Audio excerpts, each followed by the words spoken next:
हाय, मी प्रियांका. आज आम्ही थापी वडी बनवली. तर हे भिजत घालायचं. चण्याची डाळ भिजत घालायची. भिजली की नंतर दळून घ्यायची. दळून घेतली की थोडंसं पाणी टाकून दळून घ्यायची.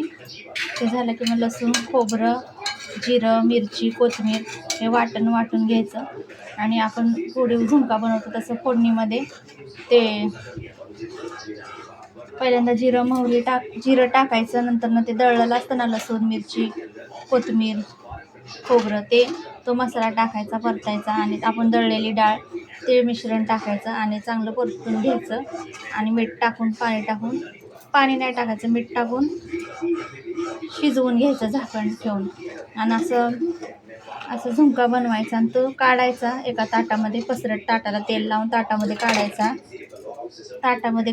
आणि नंतर मग असं थापून घ्यायचं. आणि थापून असं सुरीच्या साह्याने असं चौकोन असं कापणीच्या आकाराचं कापून घ्यायचं.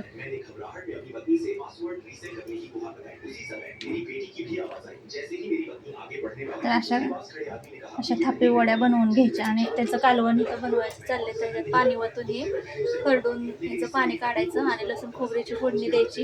हळद, चटणी, मीठ टाकायचं आणि त्याचं कालवण करायचं. म्हणजे ह्याचा रस्सा करायचा चाललाय. तर मग हीच वडी आहे ना, कालवण थोडंसं घ्यायचं आणि त्या रश्श्यामध्ये ही वडी टाकायची आणि खायचं भाकरीसोबत. अशा प्रकारे आम्ही थापी वडी बनवली. आता कालवण करायचे.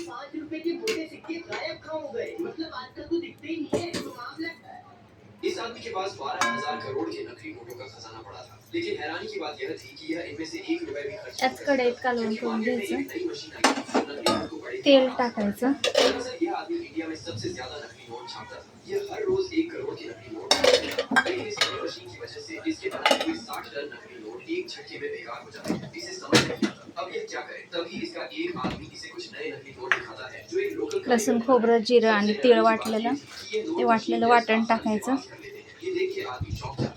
पहिल्यांदा चटणी टाकायची. कट यायसाठी.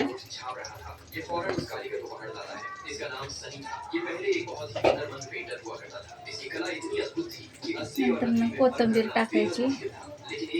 कोथिंबीर बारीक चिरून टाकायची.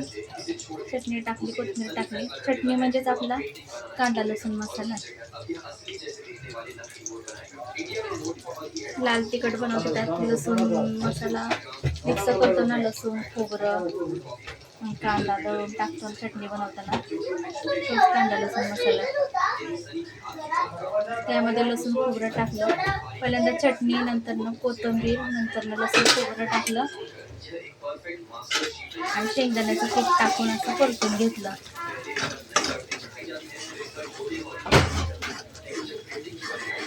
कढीपत्ता नाही टाकला. आणि हे उकळलेलं पाणी टाकायचं नंतर.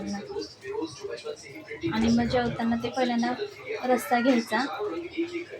डिशीमध्ये रस्सा घ्यायचा. त्याच्यामध्ये वडी टाकून मग रश्श्यामध्ये वडी टाकून खायचं. भाकरीसोबत, चपातीसोबत असं खाऊ शकतो, कशासोबत पण.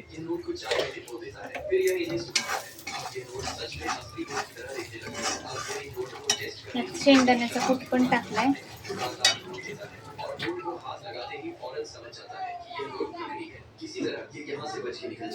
कढीपत्ता टाकायचा.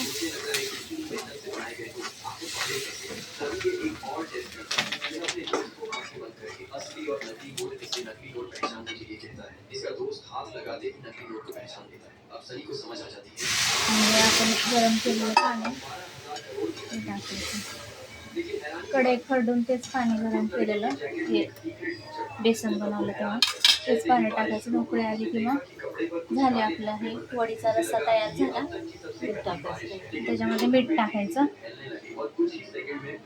आणि खाताना आपण वडी त्या कालवणामध्ये टाकून चपातीसोबत, भाकरीसोबत खाऊ शकतो. अशा प्रकारे आम्ही कालवण आणि वडी बनवली, थापी वडी.